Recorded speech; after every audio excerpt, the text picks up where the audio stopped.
En aquest que funciona en educació ens hem volgut aproximar a l'avaluació. És un àmbit de gran interès per molts motius. En primer lloc, perquè hi dediquem molt de temps als docents i, per tant, saber què funciona i què no funciona en aquest àmbit em pots donar pistes de com fer millor aquesta tasca. En segon lloc, per les implicacions que deriven de l'avaluació. Unes determinades notes ens obren unes portes o unes altres, accés a una titulació o no accés a aquesta titulació i, per tant, increment o decrement de les oportunitats educatives dels infants. L'avaluació l'abordem des de molts àmbits, des de la pedagogia, des de la ciència política, des de la sociologia. El nostre interès en aquest cas és veure no com avaluem de forma més justa o com avaluem de forma més eficient, sinó si aquesta avaluació té impacte o no en la millora del rendiment del nostre alumnat. En el que funciona en educació hem fet una revisió de l'evidència publicada a nivell internacional sobre aquest impacte de l'avaluació formativa, per tant, aquella que té interès en tenir un impacte clar en la millora del rendiment del nostre alumnat o bé en l'increment de les motivacions per aprendre d'aquest alumnat.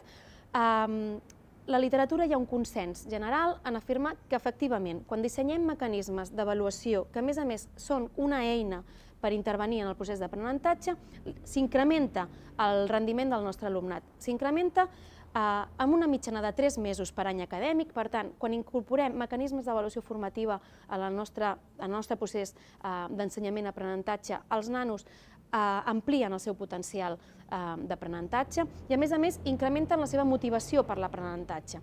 També hi ha evidència sobre l'impacte que té sobre la capacitat d'autoorganització de l'alumnat, especialment quan el mecanisme d'avaluació emprat és la coavaluació, per tant, l'avaluació entre companys, o bé l'autoavaluació, la pròpia avaluació per part de l'alumne. L'assignació, l'atribució d'aquestes eines d'avaluació al propi alumnat sembla tenir un impacte positiu en la capacitat d'autoregulació del seu propi aprenentatge.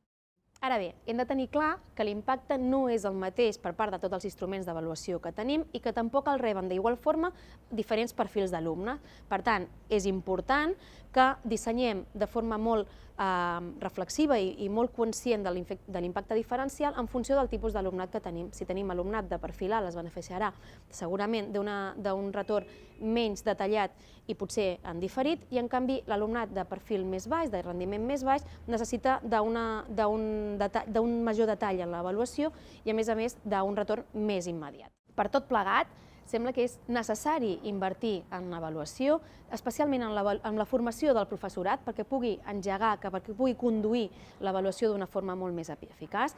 Cal, finalment, també incorporar l'avaluació no només com a element de mesura de l'aprenentatge dels alumnes, sinó com a eina, com a instrument de millora d'aquest rendiment.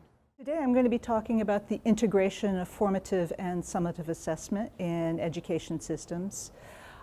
That's important because when you have an aligned system where classroom assessments and system level assessments are going towards the same aims and using the right kinds of measures, you can really make a much more powerful education system.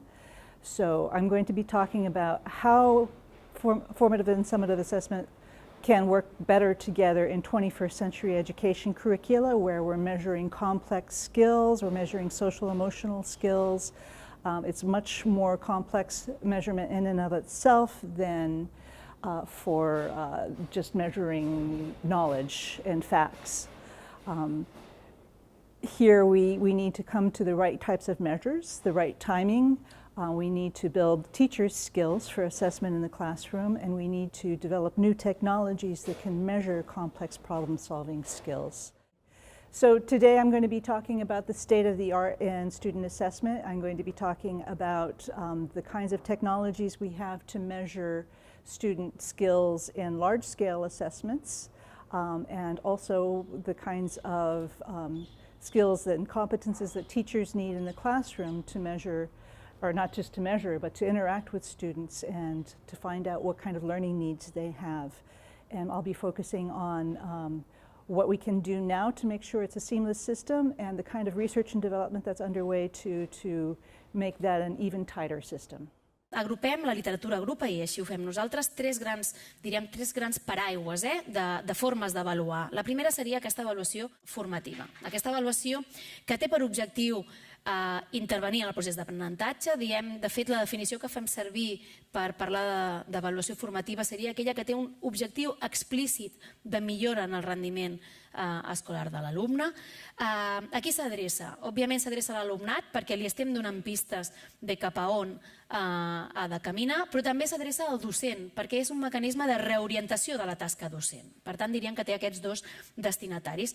Un segon tipus és l'avaluació sumativa o avaluació finalista, que identifica l'assoliment. És aquella, la més clàssica és quan assignem una nota al final, de dir supera o no supera el curs o ha obtingut tal qualificació. En aquest cas s'adreça a l'alumnat en el sentit que és l'alumne qui rep la informació d'aquest resultat. I per últim tenim l'avaluació estandarditzada, aquella avaluació que té per objectiu no centrar-se en l'alumne, és a dir, no centrar-se en l'aprenentatge d'un alumne, sinó comparar unitats diferents. I per unitats podem entendre comparar el desenvolupament d'un grup classe quan estem comparant escoles o quan podem comparar fins i tot unitats més grans, com podrien ser comunitats autònomes, països, que seria quan tenim, per exemple, l'informe PISA. En el que funciona una educació sobre avaluació ens hem centrat en la formativa, és a dir, tota la revisió ha incorporat l'efecte, és a dir, ha volgut aproximar-se a l'efecte d'aquells instruments que tenen clarament vocació formativa. Nosaltres ens fem les següents preguntes. En primer lloc, ens preguntem si l'avaluació formativa pot ser un instrument de millora del rendiment de l'alumne. Aquesta és la pregunta mare, diríem, aquella que va donar el tret de sortida a aquest informe. Però veient que hi ha aquest ventall, també ens preguntem quins són els mecanismes avaluadors que es mostren més efectius com a instrument de millora. En tercer lloc, sabem que el nostre alumnat és divers. Per tant, sabem que el nostre alumnat respon diferents als mètodes d'ensenyament que fem servir. Volem saber si també responen diferents als mètodes d'avaluació. I per últim, una pregunta adreçada a l'administració pública, si és recomanable invertir en l'avaluació formativa. Resultats, anem al titular. Resultats. L'avaluació formativa té impacte sobre el rendiment escolar dels alumnes? Sí. Té impacte. Diríem que hi ha un cert consens en establir que són 3 mesos per curs acadèmic l'increment del rendiment escolar dels alumnes quan es veuen sotmesos, permeteu la paraula, a processos d'avaluació formativa i aquells que no la tenen. I a més, s'identifiquen en 4 mesos, per tant, un increment més gran, quan el professorat que ha conduït aquesta avaluació formativa ha rebut formació específica per fer-ho. Molt important, els alumnes es mostren sensibles a diferents formes d'aprenentatge, però també a diferents formes d'avaluació. Quins instruments per quins alumnes? Tots es beneficien de l'avaluació formativa en funció de l'instrument. Alumnat d'alt rendiment, mecanismes menys intensos i retorn en diferit, per donar aquest marge a l'autoaprenentatge. Alumnes de baix rendiment, mecanismes més intensos, per tant, tenim molt clar que el feedback ha de ser facilitador, correcció el més immediata possible per evitar aquest risc o reduir aquest risc de memorització de l'error, i una característica també a tenir en consideració és que són més sensibles en negatiu, és a dir, es veuen afectats negativament pel feedback normatiu, que és allò que dèiem que puntuaven l'alumne en funció del grup classe. Implicacions per la pràctica, cap a on hauríem d'anar? Formació específica en avaluació formativa, però a més acompanyament amb el disseny. És a dir, l'avaluació no hauria de ser un criteri que cada professor decideix en solitari, sinó que hauria d'haver uns mecanismes de suport a l'avaluació en els centres, és a dir, incorporar-los com a mecanisme de reflexió conjunta, igual que fem amb altres àmbits dins de les escoles. Cal que l'avaluació formi part d'aquest procés de planificació i cal que els alumnes siguin conscients. Cal que sàpiguen per què se'ls avalua i quin és el rol que juga l'avaluació en el seu recorregut. Cal tenir clar que l'avaluació pot ampliar els seus objectius més enllà del rendiment, la motivació per l'aprenentatge, l'autoorganització, és a dir, altres elements que també ens ajuden en el procés d'aprenentatge que es poden veure beneficiats pels mecanismes d'avaluació formativa. De fet, l'avaluació es considera com un nicho, però crec que ho hem de veure d'una manera diferent. L'avaluació és central en el procés d'aprenentatge i d'ensenyament. I per això hi hem de pensar quan pensem en tot el sistema educatiu, de l'avaluació a gran escala, l'autoavaluació de l'escola, l'avaluació dels estudiants, etc. I és realment en el que em centro avui. Avui em centro en el com de l'avaluació. Estem passant del que anomenem aprenentatge i ensenyament tradicional, és a dir, aquest ensenyament frontal, donar informació, i estem passant a unes capacitats més complexes del segle XXI per resoldre el problema i pensar a un altre nivell. Ens centrem també en les capacitats més emocionals, la curiositat. Si podem assegurar-nos que l'avaluació està alineada amb aquests objectius, realment pot ser una eina molt potent per l'aprenentatge. I això també forma part del gran ecosistema, que vol dir que l'avaluació s'ha d'alinear amb el currículum i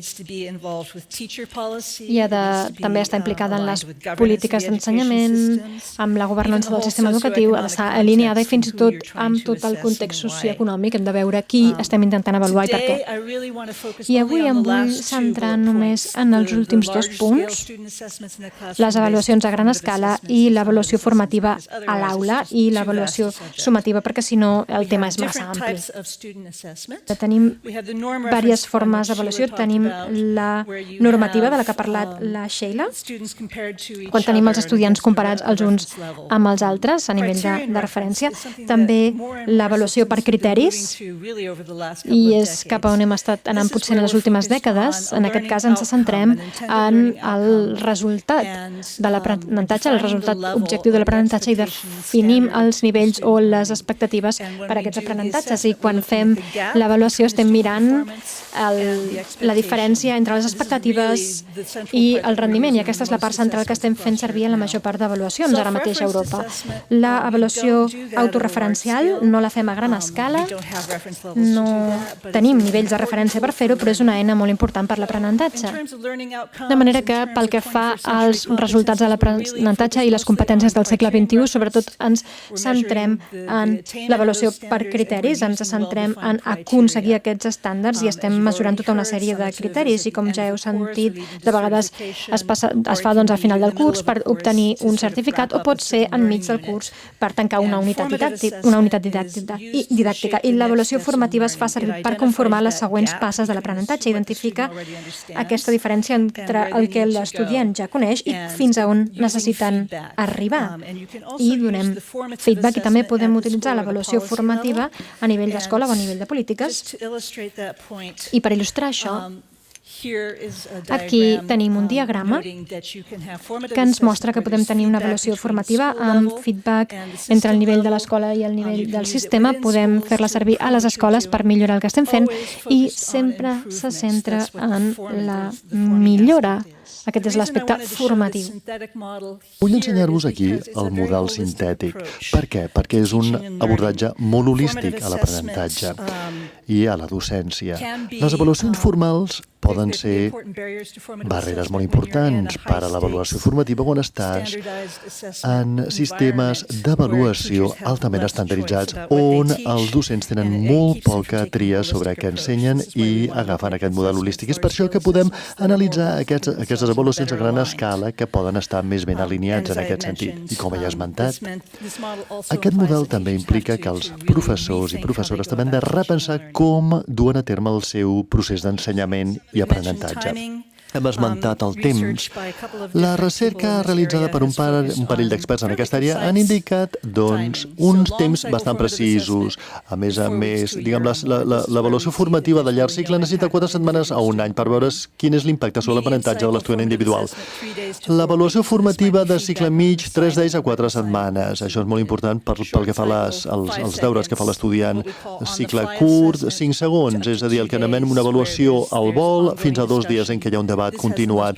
Això té l'impacte més potent. La fiabilitat de les avaluacions són més elevats quan els avaluadors humans estan ben formats. És costós i es necessita de molt de temps.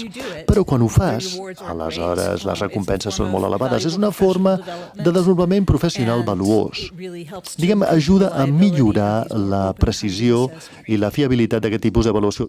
Pel que fa a les estratègies per millorar la integració. Per començar, es tracta d'eliminar els incentius per només ensenyar per passar l'examen. I pensem en els high stakes, perquè tendeixen a tenir conseqüències més negatives que positives. Hi ha alguns estudis de recerca que indiquen que pots obtenir millors resultats amb avaluacions on molt s'hi juga. Això és el que significa high stakes. Però en general hi ha diferents resultats que indiquen que això mina la bona docència. La manera de sortir d'això és tenir avaluacions múltiples integrats amb el temps. Quan tens avaluacions múltiples a l'aprenentatge dels estudiants, pots utilitzar diferents tipus d'avaluacions per arribar a diferents tipus d'aprenentatge. Un altre aspecte, des del punt de vista de les tecnologies de mesurament. Jo penso, des de fa 15 anys, els experts d'avaluació veritablement han començat a repensar com dissenyem les proves. Com diu la Eva Baker, la idea és que la gent està contínuament utilitzant les mateixes proves per tota mena d'objectius diferents i eren proves que no havien estat desenvolupades per això, mentre que un sistema de disseny que pot ser utilitzat per més d'un objectiu, prenent en consideració les demandes cognitives i la resolució de problemes o les fronteres d'allò que necessiten aprendre. I estem pensant en les tasques que suscitaran aquest tipus d'aprenentatge que podran utilitzar per tal de jutjar si hi ha hagut un veritable aprenentatge o no. Quan fas aquest tipus de disseny, necessites tenir tota mena d'experts implicats. Tens experts en contingut, experts en ensenyament i aprenentatge. Es tracta veritablement d'un procés interdisciplinari.